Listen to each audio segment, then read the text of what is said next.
ব্যারাকপুর মহকুমা কেন্দ্রের একটি বিধানসভা, তা হলো নোয়াপাড়া বিধানসভা কেন্দ্র, যেখানে রয়েছে প্রাচীন বিদ্যালয় এবং এর সঙ্গে গ্রামের যে আঁকিবুকি রাস্তাগুলো সেগুলো পাকাপোক্ত হয়েছে। সাধারণ মানুষের অনেক সমস্যা থেকে এখন তারা মুক্ত। তবে এই নোয়াপাড়া বিধানসভা কেন্দ্রে বারংবার দেখা গেছে বিভিন্ন রাজনৈতিক সমীকরণ বদলেছে।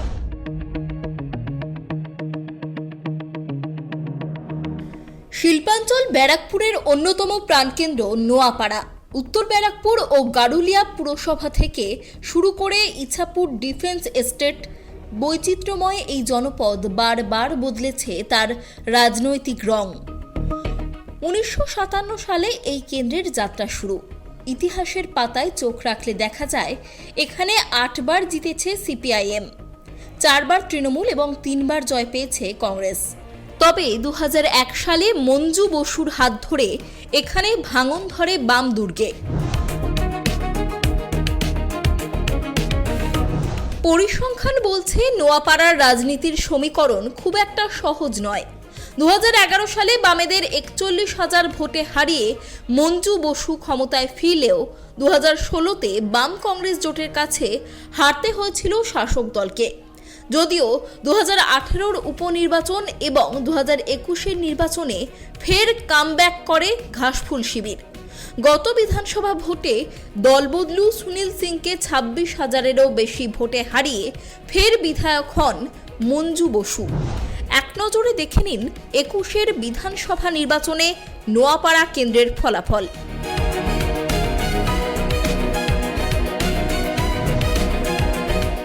রাজনীতির উত্থান পতনের মধ্যে মানুষের কি আখেরে লস হচ্ছে, নাকি মমতা বন্দ্যোপাধ্যায়ের উন্নয়নের পাঁচালিতে নোয়াপাড়াবাসীর উন্নয়ন হয়েছে?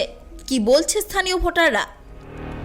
হ্যাঁ, আমাদের 5 নম্বর ওয়ার্ডের উন্নয়ন খুবই হয়েছে, অনেকটাই উন্নয়ন হয়েছে। রাস্তাঘাট বলুন, ড্রেন বলুন, যারা অনেকে আছে যারা খুব গরিব মানুষ, যাদের বাড়ির দরকার তারা সেটা পেয়েছে। আমাদের পাড়ার উন্নয়ন হয়েছে, কারণ আমাদের চেয়ারম্যান উত্তম দাস উনি আমাদের যথেষ্ট করেছেন।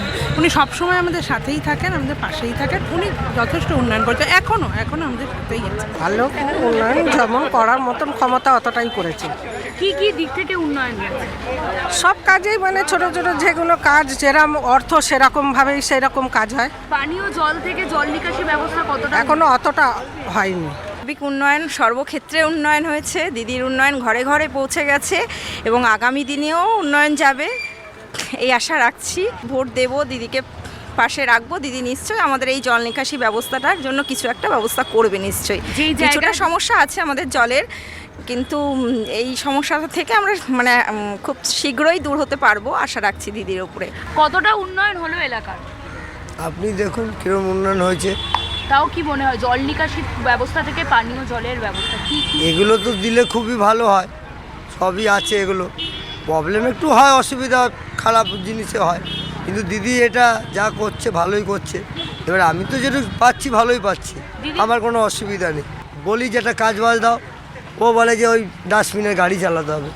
আমি তো আর ডাস্টবিনের গাড়ি যাক আকার রোজগার একটু হলেও পারি, তা ডাস্টবিনের গাড়ি চালাবো তার জন্য। এলাকার এত উন্নয়ন হয়েছে এ বলার কোনো অবকাশ নেই, বলা যাবে না। এলাকার সমস্ত জায়গায় অলি গলি রাস্তাঘাট সব কোনো কাঁচা নেই, এত সুন্দর। মহিলারা রাস্তা বেরোলে নিরাপত্তা আছে এখানে? বাবা, এখানে মহিলারা রাত দিন চলবে, কেউ কিছু করবে না, একদম নিশ্চিন্তে চোখ বুজিয়ে। এর কোনো তুলনা নেই, এর কোনো মাপা যাবে না। যেটা কোনোদিনও ভাবা হয়নি তার থেকে অনেক তুলনার বেশি, অনেক। আচ্ছা, নারী নিরাপত্তা কতটা রয়েছে? অনেকটাই হয়ে গেছে, আগে যেরকম ছিল সেই অনুযায়ী তো বলবো অনেক সেফ এখন। এই কেন্দ্রের একটি বড় উদ্বেগের বিষয় হল ভোটারের উপস্থিতি। শিল্পাঞ্চলের শ্রমিক ভোট এবং বড় অংশের শহুরে ভোটাররাই এখানে জয় পরাজয় নির্ধারণ করেন। 2026-এর নিরিখে বাম কংগ্রেসের ভোট 12 থেকে 13% নেমে যাওয়ায় লড়াই এখন মূলত দ্বিমুখী। নোয়াপাড়া কেন্দ্রে তৃণমূলের হয়ে লড়াই করছেন দীর্ঘদিনের মাঠ কাঁপানো ছাত্রনেতা তৃণাঙ্কুর ভট্টাচার্য। মনে করি এখানে এরপর থেকে আমার দায় দায়িত্ব আরও বেড়ে গেল। এই নোয়াপাড়ার সাধারণ মানুষ যারা আমার উপর ভরসা রাখছেন, যেই ভালোবাসা ভরসা আমি পাচ্ছি, সেখান থেকে আমি নিশ্চিত যে আমি বিপুল ভোটে জিতব। এবং জিতে আসার পর থেকে এই সকল মানুষের সঙ্গে থাকা, তাদের হয়ে কাজ করা, এলাকার শান্তি শৃঙ্খলা রক্ষা করা, যাতে কোনোভাবেই কোনো গুন্ডা এলাকায় প্রভাব বিস্তার না করতে পারে। 2019 অর্জুন সিং জেতার পর যে অশান্তির পরিবেশ সৃষ্টি হয়েছিল, 4 মে রাত্রিবেলা বা তার পরবর্তী পর্যায়ে যাতে একটাও অশান্তি কোনো না হয়, আমার দলীয় সমর্থকরাও যাতে কোনো রকমভাবে কোনো জায়গায় কেউ উত্তেজিত হয়ে না পড়েন, এই সব বিষয়ে দেখার দায়িত্ব। এবং অবশ্যই আগামী দিনে একটা উন্নয়নের জোয়ার, এইটা আমি আগে 5 বছর করবো। এই উনি থাকতে পারেন, অনেকেই এগেনস্টে আছে। দেখুন, আজকে তিনি দাঁড়ানোর পর থেকে আমার লড়াই আরও সহজ হয়ে গেছে, কারণ নোয়াপাড়ার মানুষ তাকে মানে না। তিনি বারবার দলবদল, তার পল্টুরাম, তিনি যেভাবে 2019-এর পর অশান্ত করেছিলেন, এবং তাকে এই নোয়াপাড়ার মানুষের রক্তস্নাত হাত, বিকাশ রক্তস্নাত হাত তার সঙ্গে যুক্ত। তাই আমার এটাকে কোনো লড়াইয়ের পর্যায়ে পড়বে না, আরও ইজি হয়ে গেল। আর শেষ প্রশ্ন, জেতার বিষয়ে কতটা আশাবাদী এবং মানুষের জন্য কি কি করবেন জিতলে? সেটা আমি নিশ্চিতভাবে আমার ম্যানিফেস্টো প্রকাশ করব, সেদিন বলবো। আমি শুধুমাত্র বলবো আমি মানুষের প্রচুর কাজ করব, তাদের সঙ্গে থাকবো, লড়াই করবো। আর আশাবাদী জেতার নিয়ে? একদম 100-100।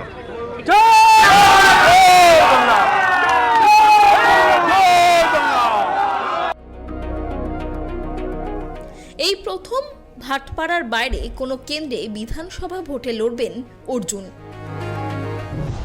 দেখুন, এই কেন্দ্রে লোকসভায় আমরা লড়াই করেছিলাম, ফার্স্টবার বিধানসভায় নোয়াপাড়া লড়াই করছি। পার্টি আমাকে দায়িত্ব দিয়েছে কি যতগুলো সিট ব্যারাকপুর লোকসভা আছে সবটা জিততে হবে। তার জন্যে আমাকে আজকে এখানে পাঠানো হয়েছে। আমার এই এলাকাটা আমার জীবনে 19 বছর বয়স থেকে আমি রাজনীতি করি। সিপিএমের চোখ রাঙানির বিরুদ্ধে এখানকার মানুষকে সংগঠিত করে, সিপিএম জামানায় এখানে কিন্তু ভোট থাকতো। সিপিএমের বিরুদ্ধে আমরা লড়াই করা লোক, আজকে তৃণমূলের বিরুদ্ধে আমরা লড়াই করছি এই কুশাসনকে বাংলা থেকে উপড়ে ফেলার জন্য। বাংলার মানুষ পরিবর্তন চাইছে, আজকে প্রার্থী ঘোষণা করেছে আমাকে। আমি পার্টিকেও ধন্যবাদ জানাবো, আমার সমস্ত যারা ভারতীয় জনতা পার্টি কর্মীরা আছেন, নেতৃত্ব আছেন, সবাইকে ধন্যবাদ জানাচ্ছি। নোয়াপাড়া মানুষের কাছে এসছি যাতে এই কুশাসনের বিরুদ্ধে, এই তোলাবাজদের বিরুদ্ধে, এই পুকুর ভরাট করার বিরুদ্ধে, এই মহিলা নির্যাতনের বিরুদ্ধে আজকে এই নোয়াপাড়াতে যাতে ইন্ডাস্ট্রি আনতে পারি, এই শিউলি মোহনপুর পঞ্চায়েতের জলের অভাব সবসময় থাকে, এই জলের অভাব মেটাবার জন্যে যতগুলো কাজ করার, সে কাজ আমাদের আগামী দিনে সরকার, ডবল ইঞ্জিনের সরকার করবে। মোদিজি বার্তা দিয়ে গেছেন, আপনার মনে আছে যখন দমদম উনি একটা মিটিং করতে এসেছিলেন, সেই সময় ইছাপুরে মেটাল ফ্যাক্টরি, রাইফেল ফ্যাক্টরির কথা উনি বলেছিলেন, ইন্ডাস্ট্রি কথা বলেছিলেন। এই ব্যারাকপুর শিল্পাঞ্চল পুনর্জীবন করার জন্য, পুনরস্থাপিত করার জন্য আমরা কাজ করব আমাদের ডবল ইঞ্জিন সরকার কাজ। বিরুদ্ধে দাঁড়িয়েছে দিনাঙ্কুর ভট্টাচার্য আর গার্গী চট্টোপাধ্যায়, কি বলবেন? দেখুন, গার্গী চট্টোপাধ্যায় অনেক পুরনো নেতৃত্ব, এসএফআই করা, ডিওয়াইএফ করা, উনি নেতৃত্ব দেন। কিন্তু যে লোকটাকে কথা বলেন, দ্বিতীয় নামটা যে তৃণমূল যাকে দাঁড় করিয়েছে, আমি মনেই করি না সেই লোকটা তৃণমূল ছাড়া অন্য কোনো দল তাকে কোনো দিন কোনো জায়গা দেবে। কেন মমতা ব্যানার্জি নিজে, তার দল, তার পুলিশ তার নামে জিটিএ চাকরি চুরির জন্যে তার নামে এফআইআর করেছিল। মমতা ব্যানার্জি পুলিশই এফআইআর করেছিল, কিন্তু মমতা ব্যানার্জি তাকে ধরতে দেয়নি।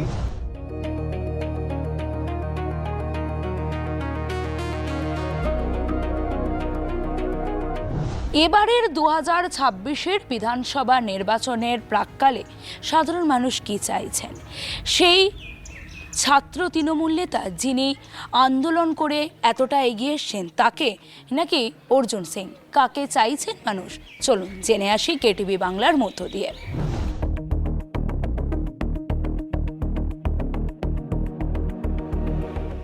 কারণ দেখুন, আমি উন্নয়নটা দেখব, আমি উন্নয়নটা দেখি যে কে আমাকে হেল্প করছে, কে আমাকে সাহায্য করছে। আমি কখনো অর্জুন সিংকে দেখিনি কোনো হেল্প করতে, আমাদেরকে কখনো আসতেও দেখিনি, কখনো সাহায্য করতেও দেখিনি। না, পরিবর্তন চাচ্ছি। পরিবর্তন চাইছে। তৃণাঙ্কুর ভট্টাচার্য আমাদের ছাত্র পরিষদের সভাপতি, তাকে ছাড়া আমরা অন্য কাউকে ভাবতেই পারি না। আমরা তো বোমাগুলির সন্ত্রাসবাদী নিয়ে তো আর বাস করতে পারবো না। আমরা সাধারণ মানুষ, যে সভ্য ভদ্র শিক্ষিত, তাকেই আমরা চাইবো এবং জনসাধারণ তাকেই চাইবে। লক্ষ্মীর ভাণ্ডার পান? একদম ঘরে ঘরে, প্রতিটা ঘরে, শুধু আমি বলে না, যারা আমাদের বিরোধী পার্টি আছে তারাও পায়। তারাও দিদি কাউকে দেখে দিচ্ছে না, প্রতিটা ঘরে সবার কাছে পৌঁছে গেছে লক্ষ্মীর ভাণ্ডার। আমি যে ভালো কাজ করবে তাকে চাই, আমি কারোর নাম বলবো না। যার ভালো তার সব ভালো, বুঝছেন? কারণ আমার কাছে মনে হয় দিদির মতো উন্নয়ন অন্য কেউ আসতে পারবে না, কোনোদিনই না। আচ্ছা, কোনো লক্ষ্মীর ভাণ্ডার থেকে অন্য কিছু সুবিধা পাওয়া? আমি সব কিছু পাই। তৃণমূলের গড় রক্ষা নাকি বিজেপির কামব্যাক? শিল্পাঞ্চলের এই হেভিওয়েট কেন্দ্রে শেষ হাসি হাসবে কে? 2024 লোকসভা ভোটের অক্সিজেন নিয়ে ঘাসফুল শিবির আত্মবিশ্বাসী হলেও বিজেপি কিন্তু 1 ইঞ্চিও জমি ছাড়তে নারাজ। গ্রামের এই ছোট ছোট রাস্তাগুলোয় উন্নয়ন তো হয়েছে, তবে এখান থেকে এসআইআরে ভোটার লিস্টে একটা বড় সংখ্যক নামও বাদ গিয়েছে। সব মিলিয়ে এইখানকার মানুষ এখন কি চায়?